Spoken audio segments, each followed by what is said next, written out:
In the heart of the Masai Mara, where the golden grass sways like whispers of ancient battles, 5 lion cubs were born into the legendary Black Rock Pride. Among them was Olobor. From the beginning, he stood out, not for size or strength, but for the fire in his eyes. His gaze carried a sharpness, a spark of defiance, even as a cub. The Black Rock territory, ruled by seasoned males, offered protection, but also a strict code of survival. Olobor grew up surrounded by the roars of his fathers, the discipline of the pride, and the ever-present threat of rival coalitions. The land was vast, dangerous, and filled with silent lessons. He learned to stalk before he could roar, to hide before he could fight. The other cubs, Oloshipa, Oloimina, Lokulup, and Olosiadu, became more than brothers. They were his blood-bound comrades born to share fate. Under the guidance of the older Black Rock males, Olobor's instincts were sharpened. He watched, listened, and remembered.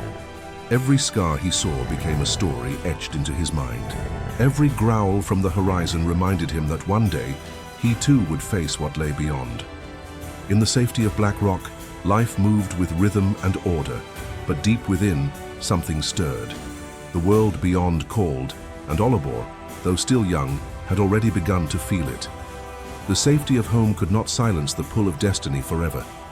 By 2021, Olobor and his brothers had grown into powerful subadults. The time for play had ended. The pride that once protected them could no longer hold them. It was time to leave. The call to roam, to conquer, and to become true kings echoed louder than the roars of their elders. Their departure was not dramatic. There was no farewell, no final ceremony. One day they simply walked away, driven by instinct, bound by brotherhood. They crossed into unknown territory, their paws pressing into dust that belonged to others. The world outside the Black Rock.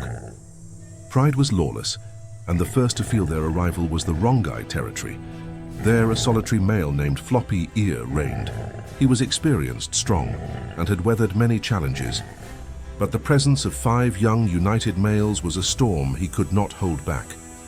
Floppy Ear vanished into the grasslands, leaving his territory and his lionesses behind. Olobor and his brothers did not face resistance immediately. The takeover was not swift, it was uncertain. The lionesses were cautious. They tested the newcomers with growls and distance. Some fled, others stayed, watching. For Olobor, this was his first taste of real power. He was no longer the learner. He had stepped onto the stage of kings. In Rongai, everything was unfamiliar, and the path forward unclear. But the pride began to shift.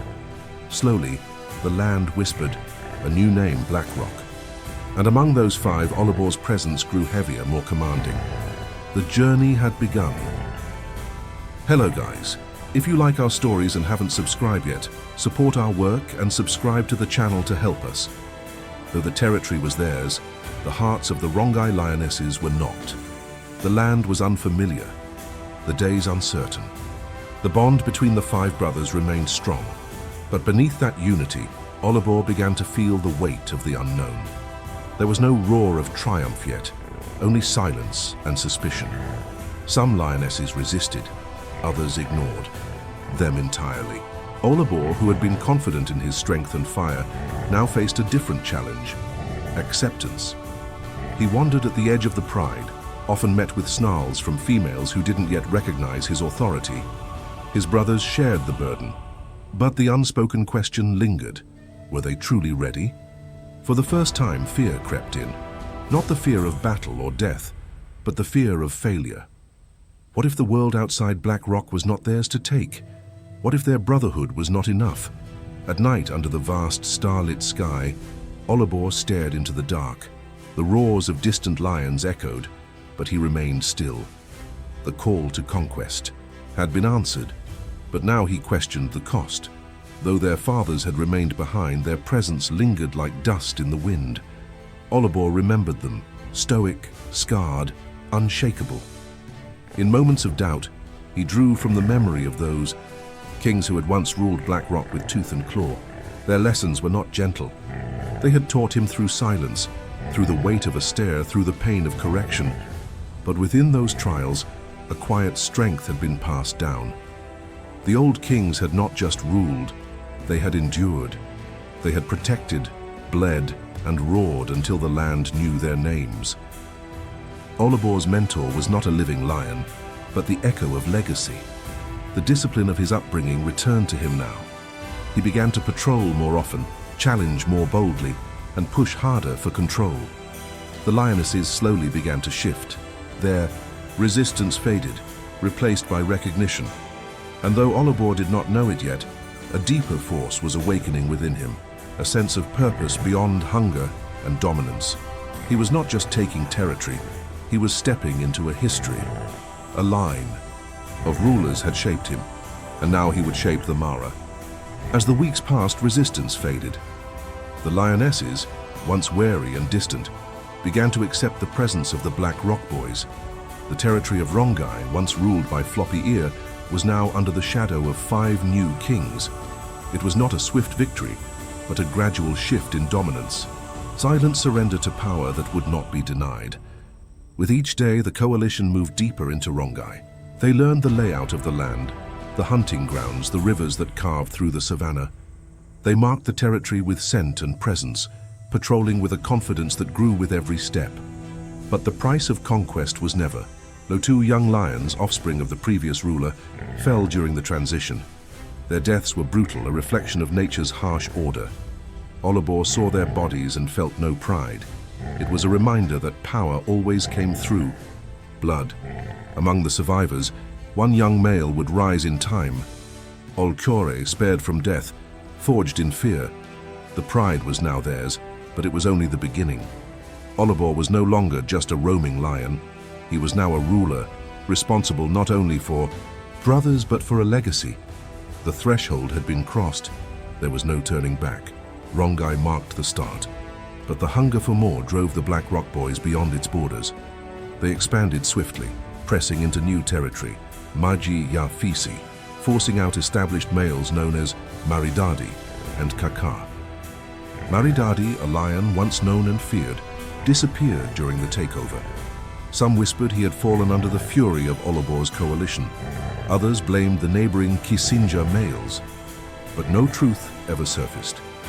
The land simply changed hands, and the legend of the Black Rock Boys grew louder. Olubor began to rise within the group, not just as a fighter, but as a figure of fear and admiration. His aggression became legendary. He killed hyenas without hesitation, fought without retreat, and roared louder than any of his brothers. But his strength did not go unchallenged. There were battles that shook the land. In one, Olubor was defeated by 2 rival males, Spiky and Enkuroto. The fight left him wounded and humiliated, a rare moment of vulnerability. But it did not break him. He returned stronger, more cautious, more brutal. Then came another test, Oloemina's battle with Jesse, a lion from a powerful lineage. The attack came suddenly, while Oloemina rested. The 2 clashed in a storm of claws and fury, both emerging, bloodied, their bodies marked with the scars of survival. Yet through all of it, a bond deeper than instinct kept Olubor and Oloshipa side by side. They patrolled together, fought together, endured together. Their connection became the backbone of the coalition. Others respected them, enemies feared them, and even the lionesses came to recognize their dominance. Still, not all was harmony. Tensions sometimes rose, especially during mating disputes. Even Olubor and Oloshipa fought once, short, fierce, and violent. But it wasn't enough to break them. They emerged from the dust still loyal, still united. The wild tested them, but did not destroy them. In the unforgiving world of the Mara, only the strongest endured. And Olubor, scarred and seasoned, was becoming something more than strong. He was becoming unstoppable. The coalition stood at the height of its power. Rongai was secure. Maji Yafisi had been claimed. The Black Rock Boys had not only expanded their reach, they had rewritten the rules of dominance in the Mara. But greatness always draws enemies. And within the pride, cracks began to form. Oloisiadu, once a silent yet loyal presence in the Brotherhood, vanished in the second half of 2021. No blood, no body, no signs of struggle. Only his absence, like a ghost drifting out of memory. The remaining four were shaken, though none would admit it aloud. His disappearance was a wound without explanation, a reminder that even kings could vanish without a sound. Despite the loss, Olabor pushed forward. He had no choice. There were threats to confront, prides to defend, cubs to protect. The lions. Salas Figuera and others loomed at the fringes, watching for weakness. And within the pride, tension grew between the males and some lionesses, especially toward Olabor, who was not always welcomed near the females he had helped protect. The days were long, the nights longer. The Mara never rested, and neither did Olabor. His roars were heard at dawn and dusk, a reminder to rivals that the black rock flag still flew high. But inside him, the strain deepened. He was no longer just a warrior. He had become the symbol of a coalition. Every choice, every wound, every patrol, each moment carried the weight of something larger. And as his world grew more dangerous, so did the silence that crept into the shadows. The territory was vast, but even vastness has borders, and on those borders danger waited. In April 2022, that danger arrived in the form of Olope, a bold and formidable rival who crossed into the domain of the Black Rock Boys. Whether it was hunger, ambition, or mistake, no one could say. But his choice sealed his fate. Olope was not a weak opponent. He was fierce, experienced, and determined to stand his ground. The confrontation erupted with brutal force. Olabor and Oloshipa met him head-on. The clash was violent, filled with thunderous blows and raw roars that echoed through the savannah. Olope fought as if possessed, refusing to surrender. But the combined power of the two brothers was too much. When the dust settled, Olope lay broken. His life ended beneath the claws of two lions who would not yield. Olabor emerged from the fight, bloodied but victorious. Oloshipa bore wounds that would take weeks to heal. But something deeper had happened in that battle. A shift. From that moment forward, the bond between Olabor and Oloshipa grew even stronger. Their loyalty became absolute, a force unshaken by time or conflict. Together, they became the true heart of the coalition. Yet that victory came with a cost. Violence left marks on the body, but also on the soul. Olabor began to carry more than scars. He carried memories that didn't fade, faces of the fallen, roars that faded into silence. The land had made him stronger, but it had also made him colder. In defeating Olope, Olabor had passed the greatest test of power. But the question now was, how long could he hold it? With Olope defeated and the coalition's dominance undisputed, a rare period of peace followed. The territories of Rongai and Maji Yafisi now thrived under the rule of the Black Rock Boys. Cubs were born, lionesses hunted in safety, and rival coalitions kept their distance. The balance of power in the Mara had shifted. Olabor and his brothers were now the kings of that golden expanse. Olabor in particular had become a legend.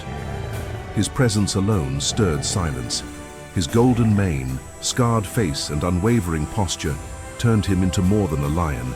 He was a symbol. Travelers and researchers whispered his name. Rangers followed his tracks. Among those who knew the Mara, Olabor was feared, respected, and admired in equal measure. But this reward was not without weight. The expansion of the coalition came at a price. They were often away from the heart of their original pride, especially Rongai. Tensions began to simmer. Some lionesses grew distant, especially toward Olabor. His dominance, once seen as strength, began to feel intrusive. There were days when he approached and was not welcomed. Still, he ruled. He patrolled. He stood beside Oloshipa with pride and power. For a time, the Mara belonged to them.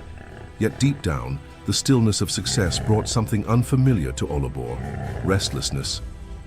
The roar of battle had quieted, but peace was not a song he understood. The reward was his, but the wild was never meant to stay silent for long. The end did not come in a roar, but in slow unraveling. Olabor remained fierce, but the signs of wear were growing. His body bore countless scars. He limped slightly from old wounds. The Mara, which had once welcomed him, had begun to turn. Conflicts re-emerged, not just with rivals, but with time itself. Oloemina developed a limp that never fully healed. Lorkullup fell ill, weakened by what some believed was a snake bite or a slow, creeping sickness. The unity that once seemed eternal began to feel fragile. Still, Olabor moved forward, relentless. But the weight was growing heavier. The bond with Oloshipa remained unshaken, but even that wasn't enough to stop what was coming. In late January 2024, everything changed. Olabor was found dead. There were no signs of a fight, no rivals nearby, no clear cause. Whispers spread quickly. Some said he had been poisoned or killed by humans. Others believed it was disease or natural decline, but no truth came to light. The Kenya Wildlife Service stated it had found no conclusive evidence of foul play. Regardless of the cause, the effect was devastating. Olabor, once the embodiment of power, was gone. His roar silenced. His figure lost in the grasslands. He once ruled Oloshipa, who had stood by him through every conquest, now stood alone. The road back from greatness had begun, and the Mara would never be the same. Olabor's death sent a tremor through the Mara. The king had fallen, not in battle but in silence. And in that silence, questions multiplied. Was he betrayed by humans? Was he simply claimed by the passage of time? No answer came, only shadows. But in those shadows, something powerful stirred. Oloshipa did not crumble. Instead, he rose, scarred, grieving, but unyielding. He gathered what remained: Oloimina, still limping but alive, and Lorkulup, whose health flickered between strength and frailty. Together, they carried forward the weight that Olabor had once borne on his own. The coalition, though smaller and battered, stood firm. The name of Black Rock still commanded respect, but the resurrection was not in numbers, it was in spirit. Olabor's essence lived on in every cub he had sired, every trail he had patrolled, every rival who now roared more cautiously at the borders. The Mara did not forget. Even in his absence, Olabor was present, in stories told beneath starlit skies, in the nervous glances of hyenas, in the sharp silence before dawn. He had become more than a lion. He was legend. And though Oloshipa and Oloimina continued the physical fight for territory, it was Olabor's memory that led them, an invisible force roaring louder than death. His fall was not an end, it was transformation. Now only two remain, Oloshipa and Oloimina, the final Black Rock Boys, carry with them the weight of all who came before. Their paws touch ground shaped by blood, triumph, and tragedy. They fight not only for land but for memory, for the ghost of a brother who once roared louder than any. And one day, when new cubs rise and new coalitions form, Olabor's blood will live in them. His courage, carved into the bones of the Mara, will guide them, because legends do not die. They become the soil beneath your feet, the roar that never ends.